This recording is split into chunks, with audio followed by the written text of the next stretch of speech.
The morning alarm rang through the sleeping quarters of Kepler Station at exactly 0600 hours. Jinho Park opened his eyes and stared at the metal ceiling above his bed. Around him, other cadets were already jumping up and getting ready for the day.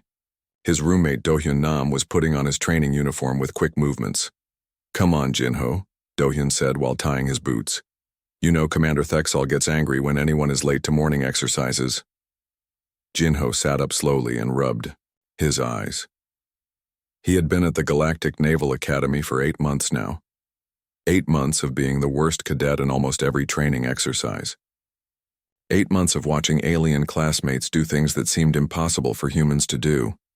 The academy was huge. It floated in space near a blue giant star. Inside its metal walls, cadets from 12 different alien species trained together. The Zentari had 4 arms and could climb walls like spiders. The Vorthak had powerful legs that let them jump over buildings. The Gorvani had thick skin that could stop bullets. And then there were the humans. Jinho got dressed and followed Do-hyun to the main training hall. The room was as big as 3 football fields. Other cadets were already warming up. He could see Hyun-woo Kim doing push-ups with a Zentari cadet sitting on his back. So-min Lee was trying to keep up with a Vorthak in jumping exercises. Taehyun Choi was arm wrestling with a Gorvani and losing badly. "Attention all cadets," Commander Thexal's voice boomed through the hall. The commander was 8 feet tall with 6 legs and compound eyes that could see in all directions at once. His species came from a world where everything moved very fast. This made him perfect for training exercises, but terrible for patience. "Today we run the standard endurance course," Commander Thexal announced. 5 kilometers through the obstacle section. Full combat gear. Anyone who takes longer than 30 minutes will run it again. Jinho picked up his gear and put it on. The combat suit weighed 40 pounds and had sensors that tracked every movement. The helmet made it hard to see clearly. The boots felt like they were made of solid metal. The other cadets lined up at the starting line. Jinho found his place at the back. He always started at the back because he knew he would end up there anyway. "Ready," Commander Thexal called out. "Set." His compound eyes focused on the cadets. "Go." Everyone started running. The Zentari cadets moved like water flowing over rocks. Their 4 arms helped them balance as they ran. The Vorthak bounded forward with huge jumps. Each jump covered 20 feet. The Gorvani ran with heavy steps but never got tired. The human cadets tried their best.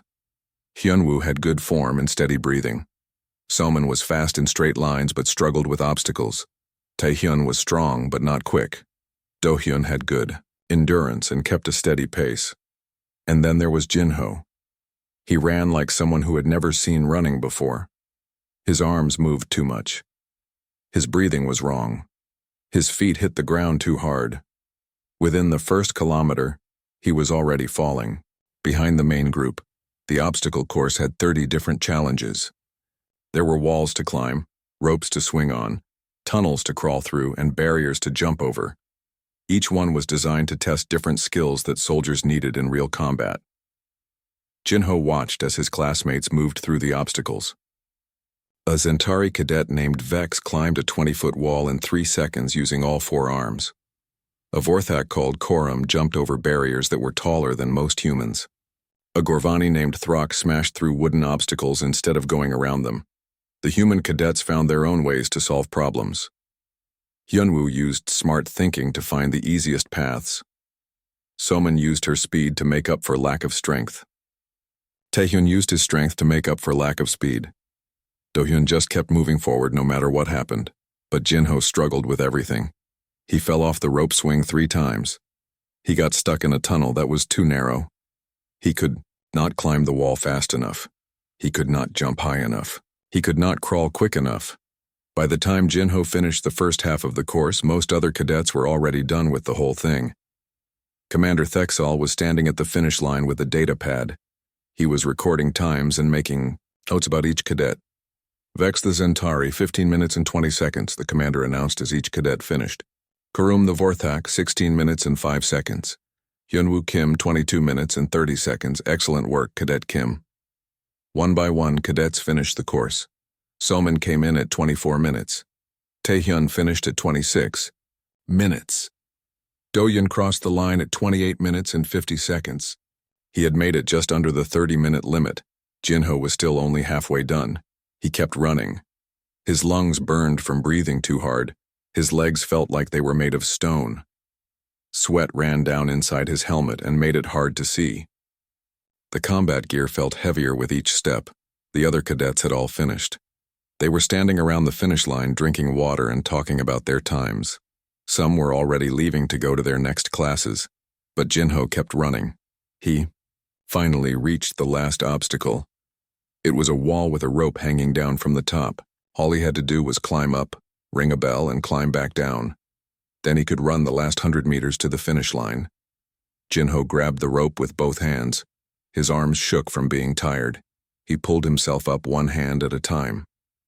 Halfway up, his grip slipped and he fell back to the ground. He got up and tried again. This time he made it to the top. He rang the bell and climbed back down.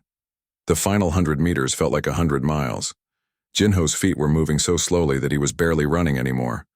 It was more like a fast walk, but he kept moving forward. Jinho Park, Commander, Thexel announced as he crossed the finish line. 45 minutes and 12 seconds. The commander looked at his data pad and shook his head.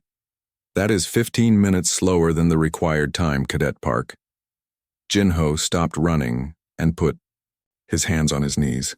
He was breathing so hard he could not speak for a few seconds. Finally, he looked up at Commander Thexel and smiled. I know, sir, Jinho said between breaths. But I finished.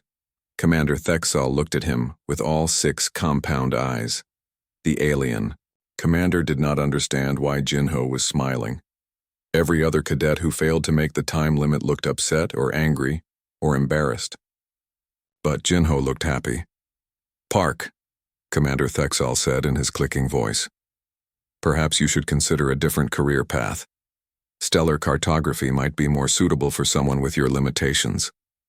The other cadets who were still watching looked away. Even the human cadets felt embarrassed. Having the worst performer in their species made all humans look bad, but Jinho just kept smiling. He took off his helmet and wiped the sweat from his face. Maybe, sir, but I think I will stick with this for now. That afternoon, while other cadets went to combat training or weapons practice, Jinho went to the academy library. It was a quiet place with computers that could access information from across the galaxy. Most cadets only came here to study for tests. Jinho sat at a computer terminal and started looking up information, but he was not studying tactics or weapons or ship designs like other cadets. Instead, he was reading about weather patterns and storm systems. Do-hyun found him there 3 hours later. Jinho had dozens of files open on the screen. They all showed different types of storms from different planets across the galaxy. What are you doing? Do-hyun asked. Should you not be practicing your combat moves? Or working on your running technique? Jinho pointed at the screen. It showed a swirling pattern of colors that looked like a hurricane. This is a plasma storm from the Vega sector. Look how it moves. Do-hyun looked at the image. It just looked like a big, dangerous storm to him. So what? Every storm has a rhythm, Jinho said. See how the outer edges move faster than the center? And look at these energy readings. The whole thing pulses like a heartbeat. Jinho, you know that plasma. Storms can destroy entire planets, right? Do-hyun sat down next to his roommate. Why are you studying them? Jinho saved the files and turned to look at his roommate. His eyes had that same look they got when he was running. Even when he was failing, there was something in his expression that said he knew a secret no one else knew.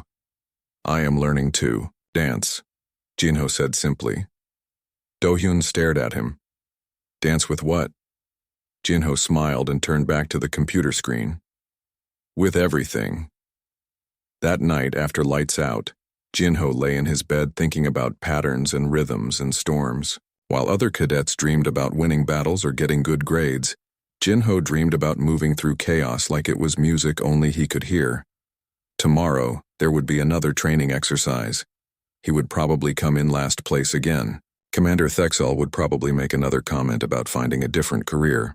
The other cadets would probably look away in embarrassment again. But Jinho would keep running. Because somewhere in his mind, He was starting to understand something that no one else at the academy had figured out yet. Running was not about being the fastest or the strongest or the best. Running was about finding the rhythm that matched your own heartbeat, and Jinho was just starting to figure out what his rhythm really was.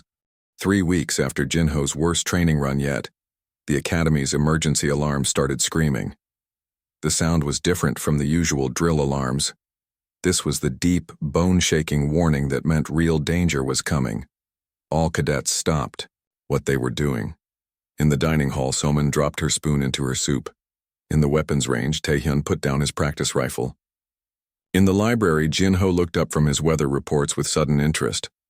All cadets report to the main assembly hall immediately, came the announcement over the speaker system. This is not a drill. Repeat, this is not a drill. The main assembly hall could hold 3,000 people.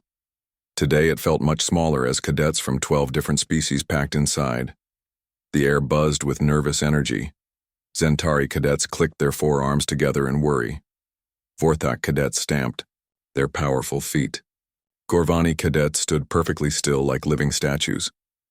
Commander Thexal walked onto the stage. Behind him, a huge screen showed an image of space around Kepler Station, but something was wrong with the picture. Where space should be black and empty, there was a wall of purple and white light moving toward them. Cadets, Commander Thexal began, his compound eyes reflecting the strange light from the screen. We are facing a Class 5 plasma storm. It will reach our station in approximately 6 hours. The hall became completely quiet. Even the youngest cadets knew what plasma storms could do. They had all heard stories about planets that were burned to nothing but dust, ships that disappeared completely, entire star systems that went dark. For those who have never encountered such phenomena, Commander Thexal continued, a plasma storm is not simply weather. It is a cosmic predator that devours matter at the smallest level. The electromagnetic pulses can stop the hearts of even the strongest Gorvani. The radiation can cook flesh in seconds. The gravitational waves can tear apart anything not properly protected. On the screen, the storm grew larger. It looked like a living thing made of lightning and fire. Purple tendrils reached out like arms trying to grab everything in their path. White-hot energy pulsed through the center like a giant heartbeat. All training exercises are canceled, the commander announced.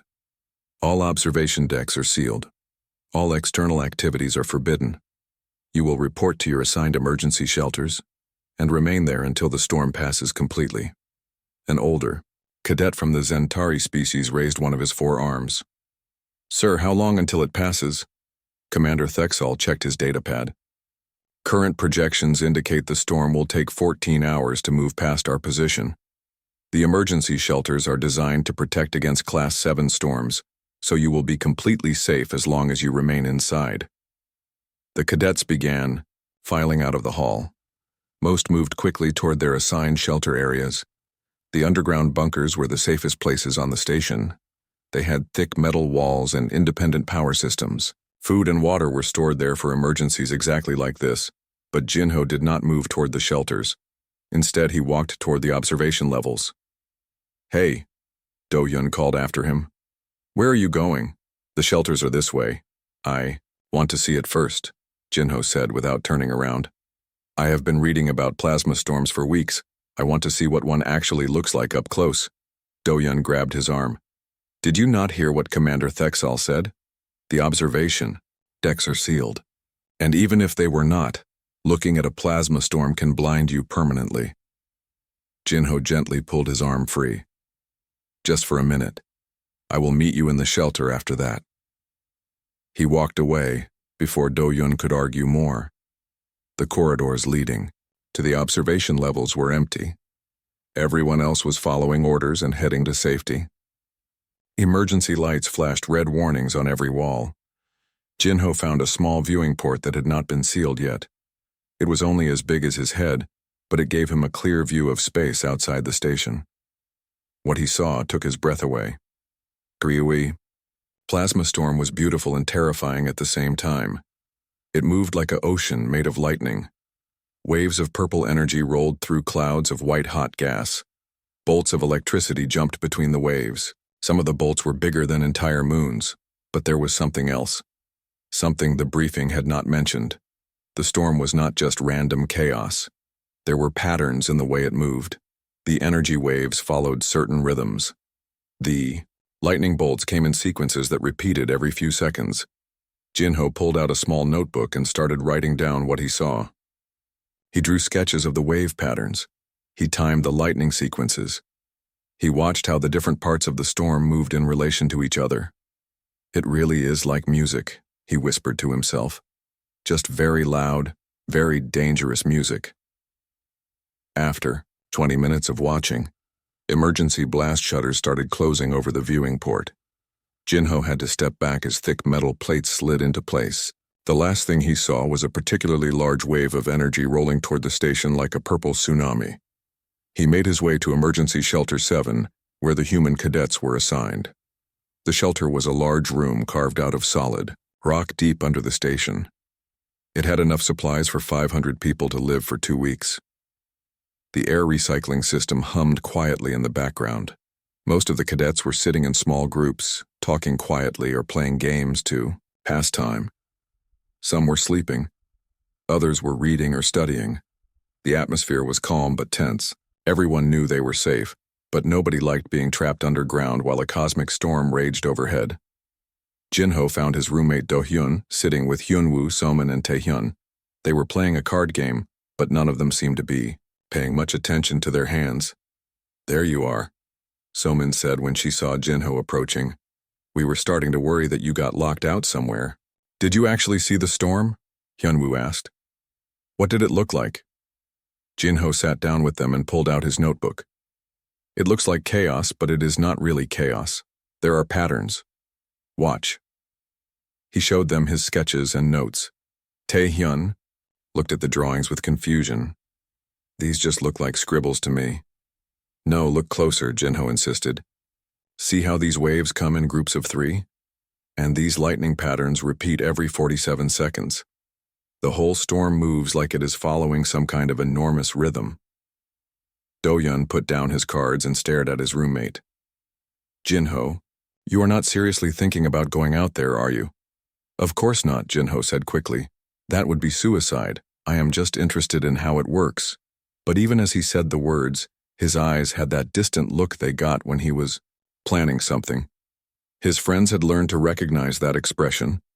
It usually meant Jinho was about to do something that made no sense to anyone else. The hours passed slowly in the shelter. The storm reached the station right on schedule. Even deep underground, they could feel it. The walls vibrated with a deep, rhythmic thrumming. The lights flickered occasionally when electromagnetic pulses hit the station's shields. Most cadets tried to ignore the sounds from above. They played games, told stories, or slept. But Jinho sat quietly in a corner, listening to every vibration. He was still taking notes, writing down the timing of each pulse and tremor. "The frequency is increasing," he muttered to himself. "The main wave pattern is speeding up as the storm center approaches." Yoon-hae Go, another human cadet who rarely spoke to anyone, sat down next to him. She was one of the few people who had never made fun of his poor performance in training. "You are really fascinated by this, are you not?" she asked quietly. Jinho nodded. "Everyone else sees a disaster. I see the biggest, most complex pattern in the galaxy. It is like a dance that covers hundreds of kilometers. A dance that can kill you instantly if you get too close," Yoon-hae pointed out. "Yes," Jinho agreed. "But what if you could learn the steps? What if you could move with it instead of against it?" Yoon-hae stared at him with growing alarm. "You are not seriously considering going out there? Tell me you are not that crazy." Jinho was quiet for a long moment. Above them, the storm's pulse was getting stronger. The vibrations in the walls were coming faster now.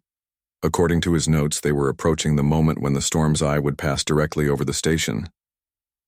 "Have you ever wondered," Jinho finally said, "what it would feel like to be faster than light itself?" Before Yoon-hae could answer, Jinho stood up and walked toward the shelter's emergency exit. It was a tunnel that led to the station's outer levels. It was only supposed to be used if the main shelter was compromised. Wait, Yunhai called after him. Where are you going? But Jinho was already disappearing into the tunnel. Behind him, his notebook lay open on the floor. The last entry read, Storm Center arrives in 15 minutes. Eye wall should create brief stable zone. Theoretical window for external movement, 90 seconds.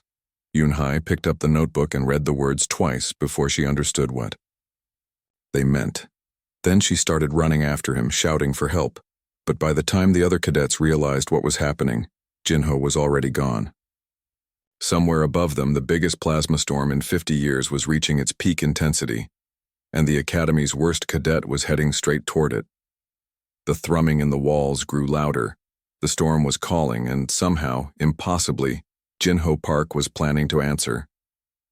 Jinho moved through the maintenance tunnels like he had memorized every turn.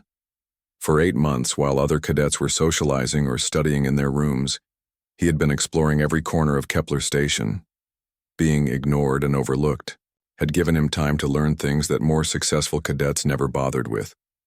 The tunnels were narrow and dark. Emergency lighting cast red shadows on the metal walls. With each step toward the outer levels, the vibration from the storm grew stronger. The air itself seemed to hum with electromagnetic energy. Behind him, he could hear voices echoing through the tunnels. Yunhai must have raised the alarm. Soon the instructors would be looking for him. But Jinho had planned for this. He knew routes through the station that would take hours to search. The first security checkpoint was at level 7. 2 automatic scanners were supposed to prevent anyone from reaching the outer sections during emergencies.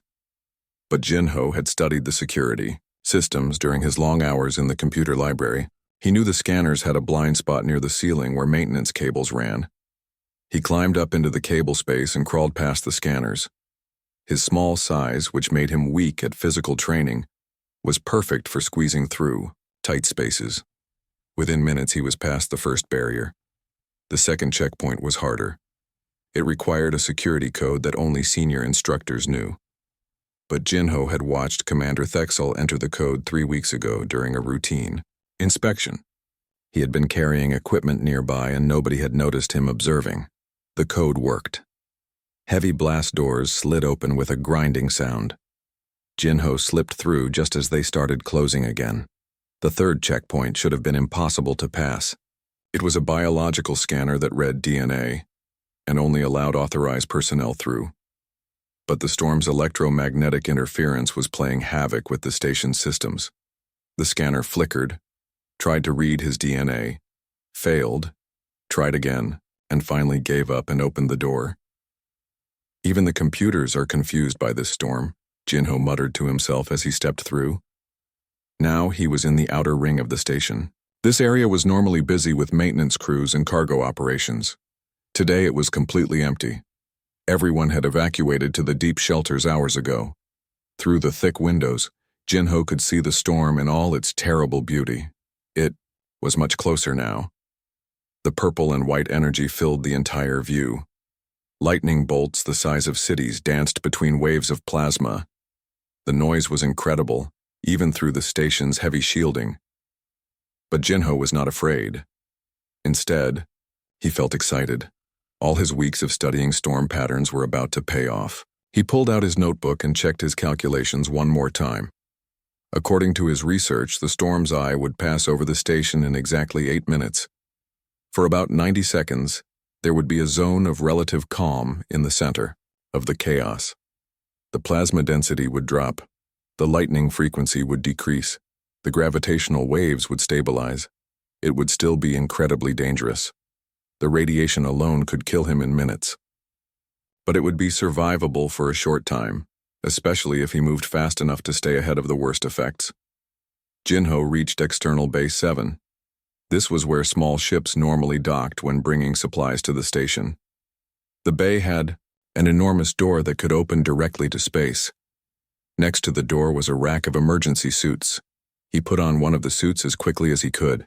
It was designed for short-term work outside the station. The suit had its own air supply, radiation, shielding, and magnetic boots for walking on the station's hull. It was rated for 15 minutes of exposure to normal space conditions. A plasma storm was definitely not normal space conditions. The suit's computer immediately began displaying warnings as Jinho activated its systems.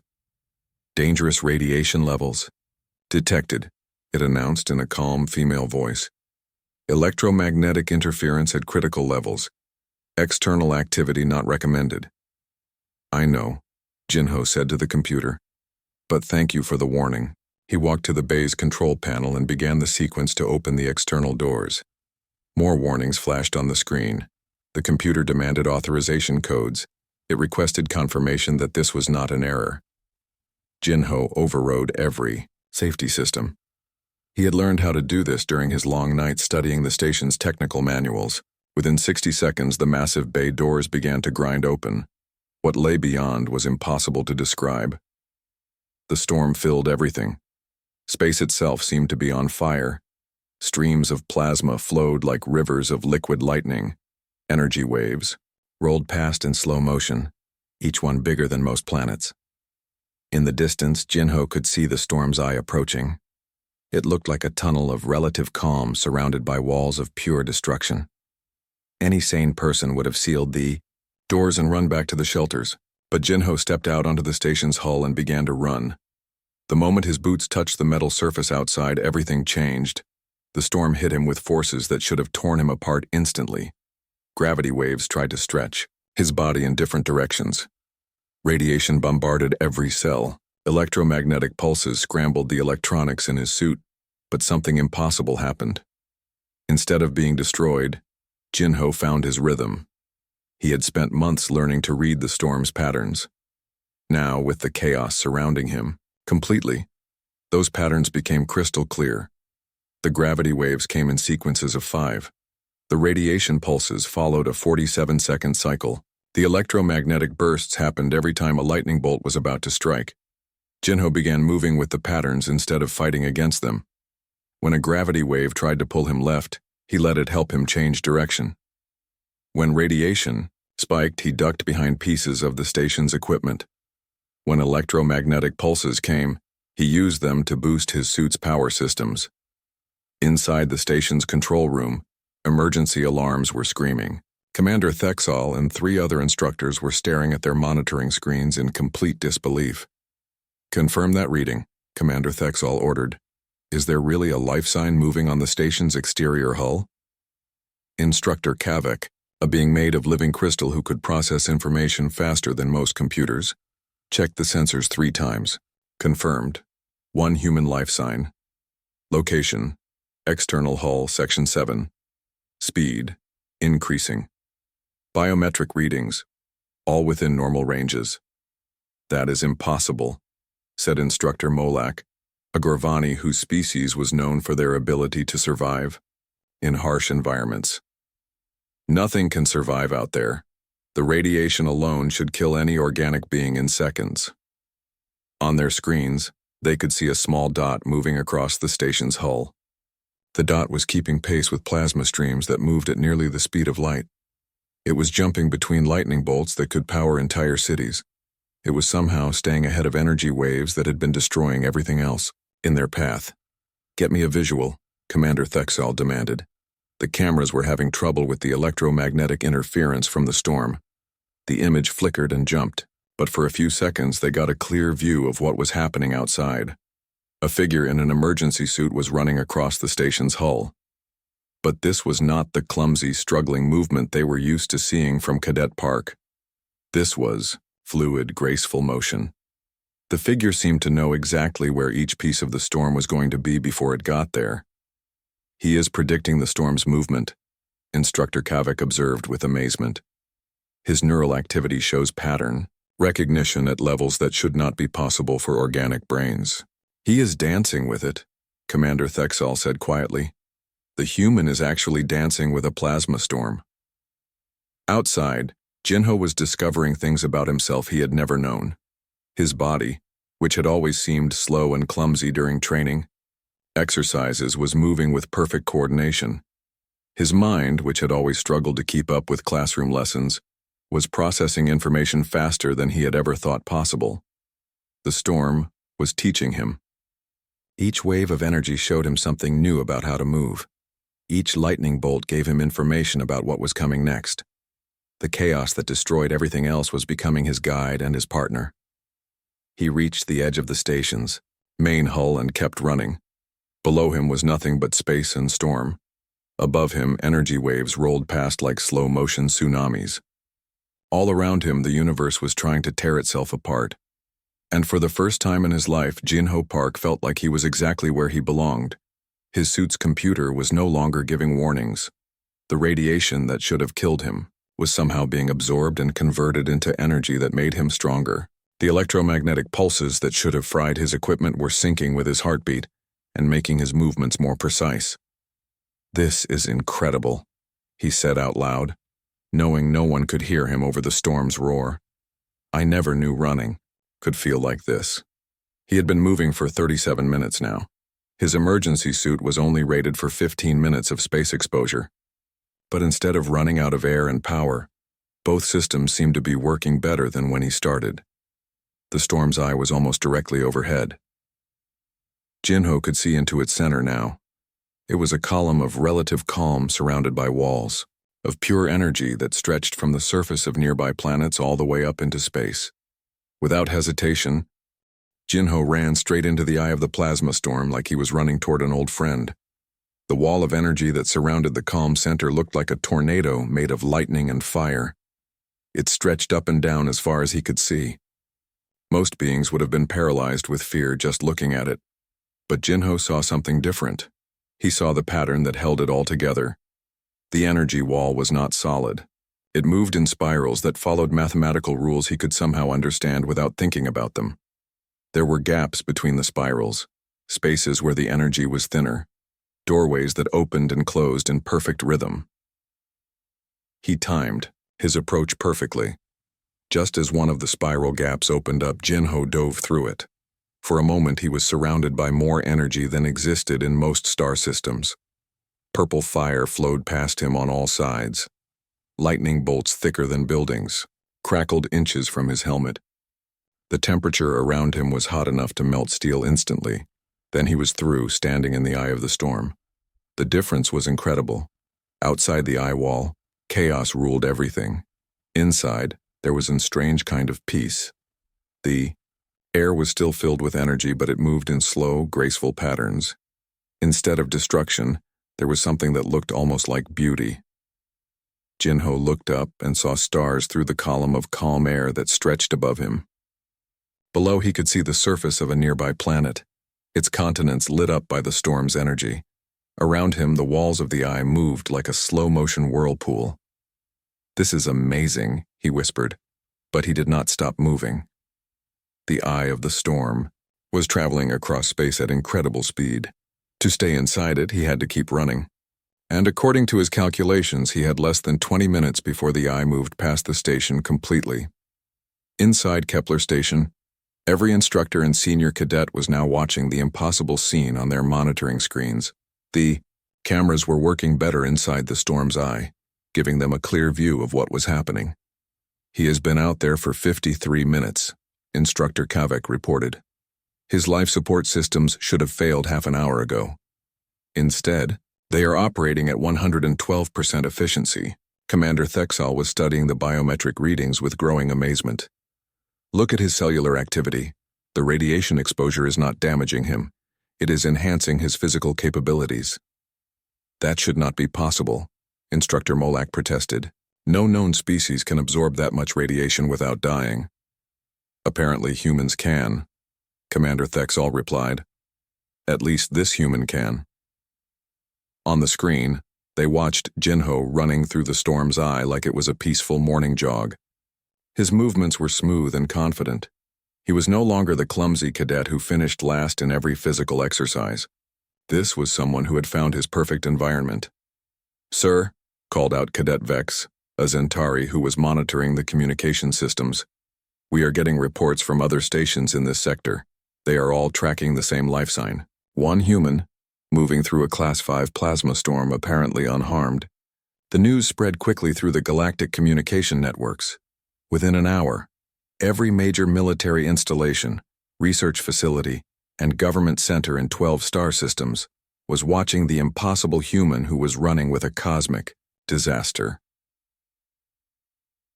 Outside, Jinho was learning things about the universe that no textbook had ever taught him. The storm was not just a natural phenomenon. It was alive in ways that most beings could not understand. It had intelligence, but not the kind that came from thinking. It had awareness that came from being connected to everything around it. And somehow it recognized him as something similar. The energy that flowed through the storm began flowing through Jinho as well. His human nervous system, which had evolved over millions of years to process complex patterns, was learning to read the storm's vast information networks. His brain was adapting to handle data streams that would overload most computers. The storm was teaching him how to be faster than light, how to move through dimensions that normal matter could not enter, how to exist in multiple places at the same time. Things that should have been impossible became as natural as breathing. After 67 minutes in the storm, Jinho realized he was approaching the far edge of the eye. Soon, he would have to exit back into normal space, but he did not want to leave. For the first time in his life, he was somewhere that made perfect sense. The storm seemed to understand his reluctance. The energy flows around him shifted, creating a path that led back toward Kepler Station. It was offering him a way home. But first, it had one more lesson to teach him. The walls of the storm's eye began to pulse with new patterns. Jinho felt information downloading directly into his brain. He learned how plasma moved through vacuum. He understood how electromagnetic fields could be shaped and controlled. He discovered how to read the gravitational currents that flowed between stars. Most importantly, he learned how to carry a piece of the storm with him wherever he went. The energy that had been flowing through his body began to settle into his cells. His muscles absorbed plasma patterns that would make him faster and stronger. His nervous system integrated electromagnetic frequencies that would let him process information at superhuman speeds. His bones and organs adapted to survive in environments that would kill other humans. When the transformation was complete, Jinho was still human. But he was also something more. He was a human who had learned to dance with the fundamental forces of the universe. The path back to the station was waiting for him. Jinho took one last look around the storm's eye, memorizing every detail. Then he began running toward home. Exiting the eye was even more intense than entering it.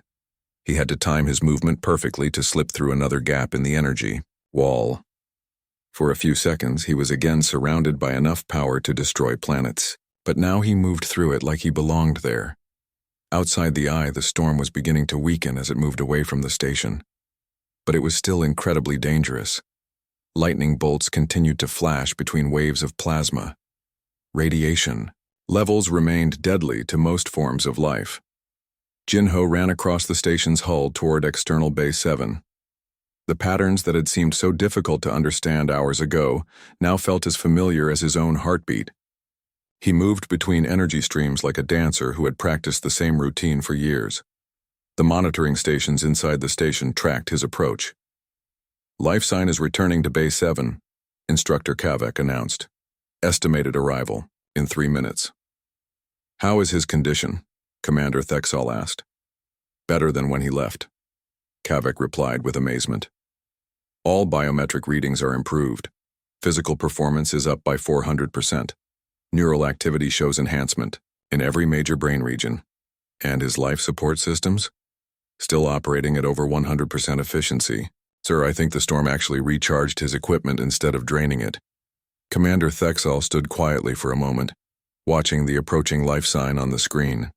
In 30 years of training cadets from dozens of different species, he had never seen anything like this. Prepare a full medical team, he finally ordered, and contact Galactic Command. They need to know what just happened here. Jinho reached external Bay 7, just as the storm's trailing edge passed over the station. He walked through the still open bay doors and began removing his emergency suit. Every movement was smooth and controlled. There was no sign of exhaustion or stress. The medical team was waiting for him with scanners and emergency treatment equipment. They expected to find someone who was barely alive after exposure to cosmic forces that could destroy starships. Instead, they found a young human who looked like he had just finished a pleasant walk in the park.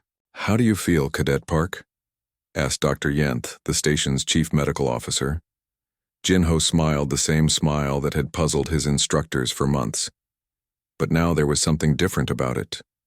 Something that suggested he had seen wonders beyond imagination and found them exactly as beautiful as he had hoped. "I feel great," he said simply. "That was the most fun I have ever had." The medical scanners confirmed what the monitoring stations had recorded. Jinho Park was not just unharmed by his experience in the plasma storm, he was enhanced by it. His reflexes were faster. His strength was greater. His ability to process complex information had increased dramatically. But the most significant change was not physical. It was in the way he moved and spoke and looked at the world around him. The clumsy, struggling cadet who had left the station 97 minutes ago had been replaced by someone who seemed to understand secrets about the universe that no one else had ever discovered. And when the other cadets came up from the emergency shelters and heard what had happened, they looked at Jinho Park with expressions they had never worn before. They looked at him with respect. The news of what Jinho had done spread through Kepler Station faster than light travel. By the time the emergency shelters were reopened, every cadet, instructor, and staff member knew that someone had survived 97 minutes in a Class U-5 plasma storm. When they learned it was the Academy's worst physical performer, the reaction was beyond disbelief. Cadets who had ignored Jinho for 8 months suddenly wanted to talk to him. Alien species that had never spoken to humans before approached him with respectful curiosity. Even the senior instructors, who had seen impossible things from dozens of different worlds, looked at him like he was something entirely new. The morning after the storm, Commander Thexal called a special assembly. The main hall was packed, even fuller than the day before. This time, the nervous energy was different. It was not fear of an approaching disaster. It was excitement about something that had never happened before in galactic history. "Cadets," Commander Thexal began, his compound eyes focusing on different sections of the crowd. "Yesterday we witnessed an event that will be studied and discussed for generations. One of our own cadets survived direct exposure to cosmic forces that have destroyed entire planets." The hall erupted in whispers and clicking sounds from the various alien species. Everyone turned to look at Jinho, who was sitting with his human classmates in their usual section. He looked exactly the same as always, except for a certain calmness in his expression that had not been there before. "Cadet Park," Commander Thexal continued, "please join me on the stage." Jinho stood up and walked to the front of the hall. His movement was different now. Where he had once been clumsy and uncertain, he now moved with perfect balance and control. His classmates noticed the change immediately. "Tell us," Commander Thexal said when Jinho reached the stage, "how did you survive in conditions that should have killed you within seconds?" Jinho looked out at the hundreds of faces staring at him. Centauri cadets with their forearms crossed in amazement. Vorthak cadets, leaning forward with their powerful legs tensed like they were ready to spring into action. Gorvani cadets standing perfectly still but with their eyes wide with interest. "I listened to the pattern," Jinho said simply. "Every storm has a rhythm. Once you learn to hear it, you can move with it instead of fighting against it." "But the radiation levels," protested Instructor Kavek. "Our instruments recorded enough radiation to kill most beings instantly. How did you survive that?" Jinho thought for a moment. "I think the radiation was not trying to kill me. I think it was trying to teach me something.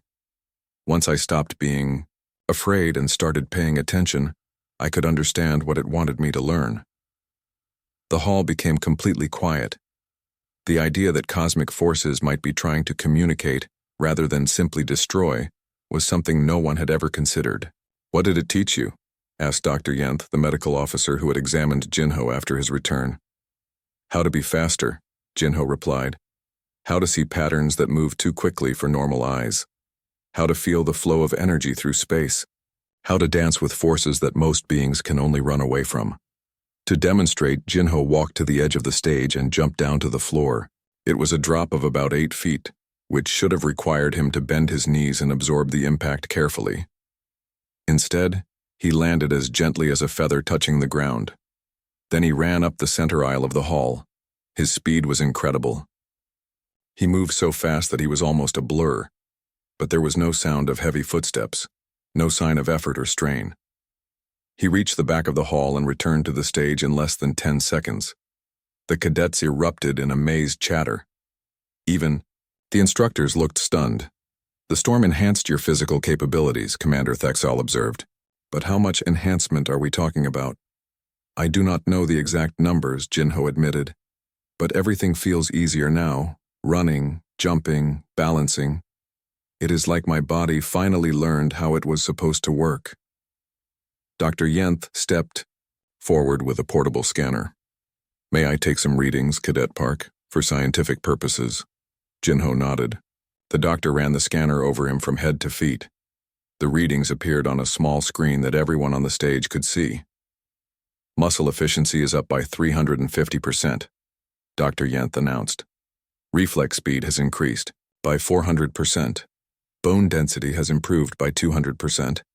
Neural processing speed is showing enhancements that our equipment cannot fully measure." "What about his cellular structure?" asked Instructor Molak. "No damage from radiation exposure," the doctor replied with amazement. "In fact, his cells appear to be stronger than they were before. It is as if the storm's energy was absorbed and converted into biological improvements." Commander Thexal looked at Jinho with his compound eyes. "Cadet Park, I must ask you directly. Do you feel that you are still human?" Jinho considered the question carefully. "I feel like I am more human than I was before. Like I finally understand what humans are supposed to be capable of." Over the following days, word of Jinho's achievement reached the highest levels of galactic government. Admiral Cortex himself, the Supreme Commander of the Galactic Defense Coalition, requested a personal meeting with the cadet who had danced with a plasma storm. The meeting took place in Commander Thexal's office. Admiral Cortex was an ancient being whose species had fought wars across 3 different galaxies. His presence filled the room with an aura of power and wisdom accumulated over centuries of conflict. "Cadet Park," the Admiral began, his voice carrying the weight of authority. "What you accomplished 3 days ago has implications that reach far beyond this academy. For 200 years, our coalition has wondered why humans consistently exceed our expectations in impossible situations." Jinho sat quietly, listening with the same calm attention he had shown since returning from the storm. "We have attributed human success to stubbornness, or perhaps unusual genetics," Admiral Cortex continued. "But your experience suggests something far more significant. You have revealed that humans possess a fundamental relationship with chaos that no other species shares." The Admiral stood and walked to the window that looked out at the stars. "Every species in our coalition has the same basic response to extreme danger. We build defenses. We create protocols. We develop technology to protect ourselves from forces we cannot control." He turned back to face Jinho. "But humans look at those same forces and wonder what it would feel like to dance with them. This is not bravery or foolishness. This is a completely different way of understanding the universe." "Sir," Jinho said, "I did not think about it that way. I just wanted to see if I could keep up with the storm." "Exactly," Admiral Cortex replied. "Any other species would have asked, 'How can I survive this?' You asked, 'How can I match this?' That difference in perspective makes humans invaluable to our coalition." Commander Thexal leaned forward in his chair. "What are you suggesting, Admiral?" I am suggesting that Cadet Park represents something we have never fully understood about human potential," the Admiral answered. "His experience in the plasma storm was not an accident or a lucky survival. It was a demonstration of capabilities that exist in all humans but are rarely activated." The Admiral pulled out a datapad and showed them a series of reports. "In the past 50 years, humans have solved problems that stumped our best scientists, survived disasters that killed entire alien populations, and succeeded in missions that our computers calculated as impossible. We always assumed these were isolated incidents," Admiral Cortex continued, "but Cadet Park's storm dance suggests that humans have an innate ability to synchronize with chaotic forces. This makes them perfect for roles that no other species can fill." "What kind of roles?" Jinho asked. "Scout missions into unknown territories, First contact with hostile alien phenomena. Emergency response in situations where conventional protocols fail. The Admiral looked directly at Jinho. Situations where someone needs to find patterns in chaos and turn destruction into opportunity. That afternoon, Jinho returned to regular classes for the first time since the storm. The physical training course that had always been his greatest challenge was now almost laughably easy. He completed the 5-kilometer obstacle run in 12 minutes, finishing ahead of even the fastest Zentari cadets. But the real change was not in his speed or strength.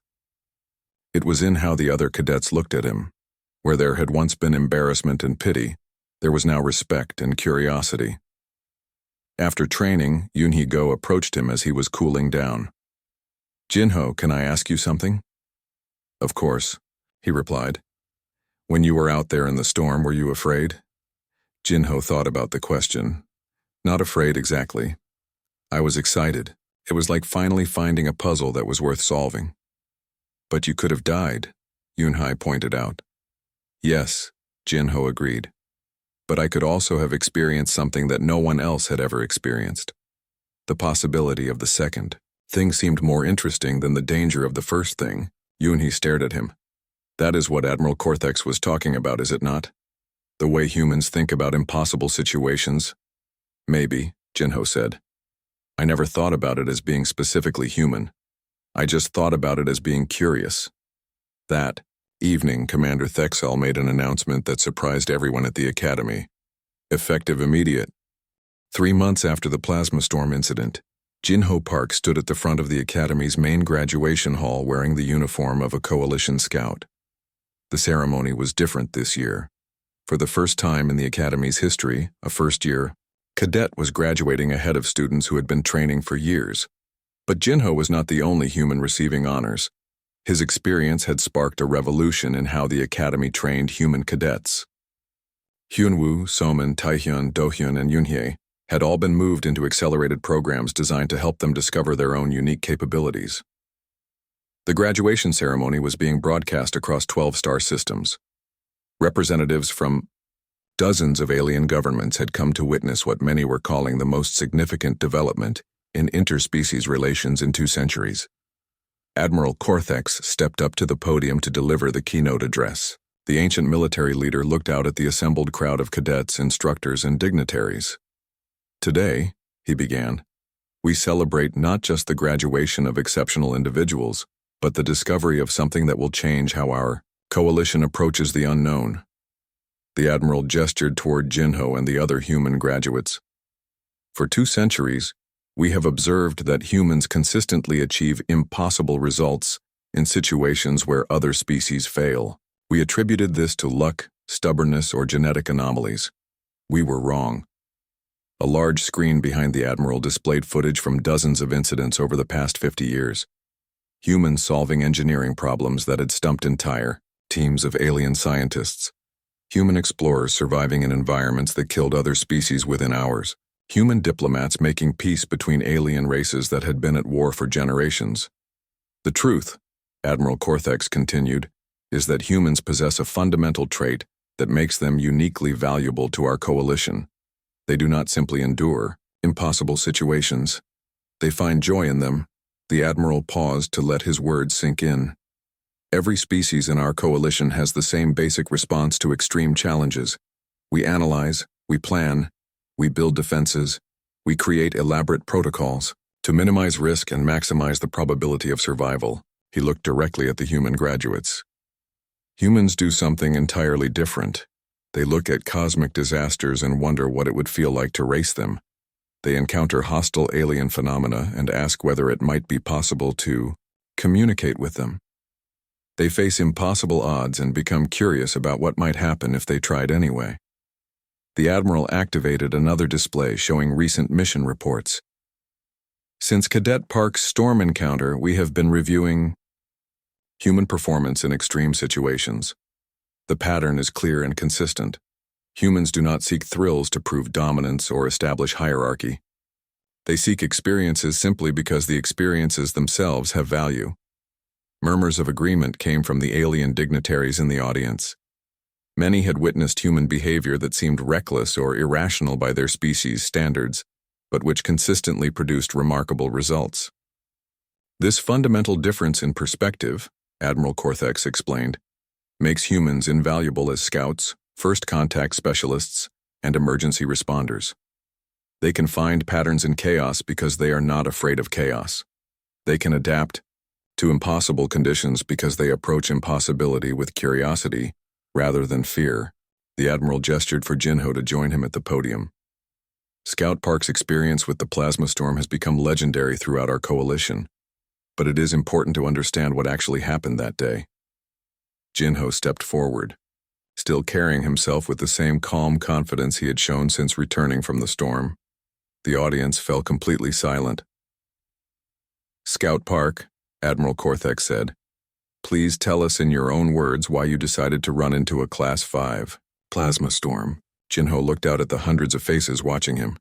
Alien species that had initially seen humans as weak and slow now looked at him with something approaching awe. "I was not trying to prove anything," Jinho said clearly. "I was not trying to set a record or show off. I just wanted to see if I could keep up with something that was moving faster than anything else in the universe." "And what did you learn?" the Admiral asked. "I learned that when something is trying to be faster than everything else, the only way to match it is to stop being afraid of impossible things," Jinho replied. "I learned that the universe is full of patterns, even in places where other beings only see chaos. And I learned that sometimes the most dangerous things are also the most beautiful." The Admiral nodded approvingly. This answer encapsulates what we now call the human edge, the ability to find wonder and opportunity in situations that other species can only survive or avoid. Admiral Cortex activated a final display showing star maps of unexplored regions.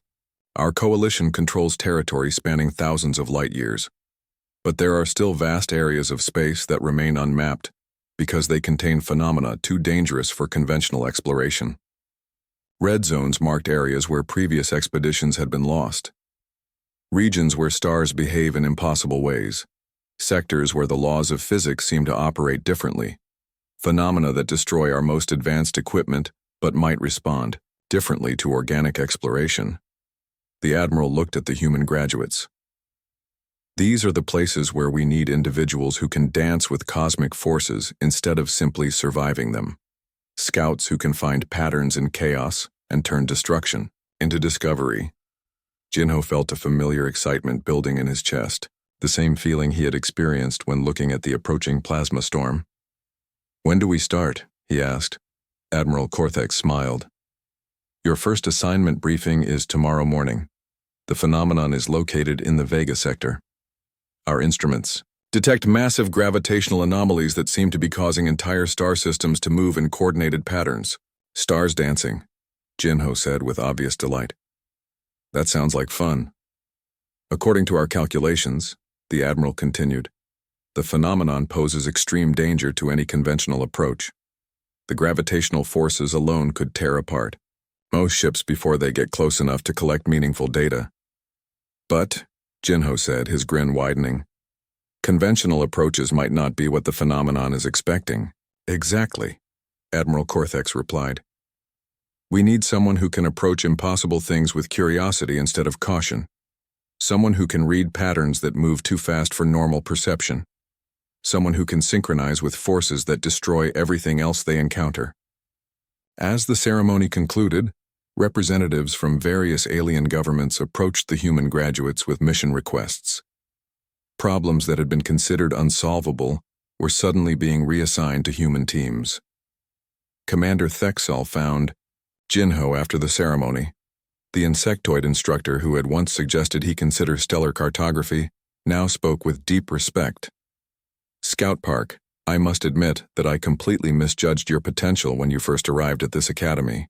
"You were not wrong, Commander," Jinho replied. "I really was terrible at everything we were training for. I just needed to find the right kind of impossible thing to be good at." "And what made you realize that running into a plasma storm was the right kind of impossible thing?" Jinho thought about the question. "I think it was when I realized that the storm was not trying to destroy everything. It was trying to dance with everything. Most things just were not fast enough or flexible, enough to be good dance partners. But humans are? Some humans, maybe, Jinho said. We seem to be good at finding rhythms in places where other species only hear noise. That evening, as Jinho prepared for his first official mission as a coalition scout, he received a message from his old roommate Do-yoon, who had been assigned to a diplomatic first contact team. I still cannot believe this all started because you wanted to see what it felt like to race a cosmic disaster, Do-hyun wrote. But I'm starting to understand what you meant about finding patterns in chaos. My new training focuses on reading the emotional patterns of alien species that communicate in ways we have never encountered before. Jinho smiled as he read the message. His friend was discovering his own version of the human edge. Similar messages came from the other human graduates. Hyunwoo was being trained for deep space exploration missions in regions where conventional navigation failed. Somin was learning to pilot ships through dimensional anomalies that destroyed automated systems. Taehyun was joining engineering teams that specialized in repairing equipment under impossible conditions. Junhee was being prepared for scientific missions to study phenomena that could not be understood through normal observation methods. Each of them was finding their own way to turn impossible situations into opportunities for discovery. As Jinho packed his gear for the mission to the Dancing Stars, he thought about how much had changed since that morning when he had been the Academy's worst cadet. He was still the same person who had struggled to complete basic training exercises. But now he understood that his struggles had not been failures. They had been preparation for challenges that no normal training could have prepared him for. Kabre. Next morning, he boarded his scout ship and set course for the Vega sector. According to the mission briefing, entire star systems were moving in formations that defied every known law of astrophysics. The phenomenon was classified as extremely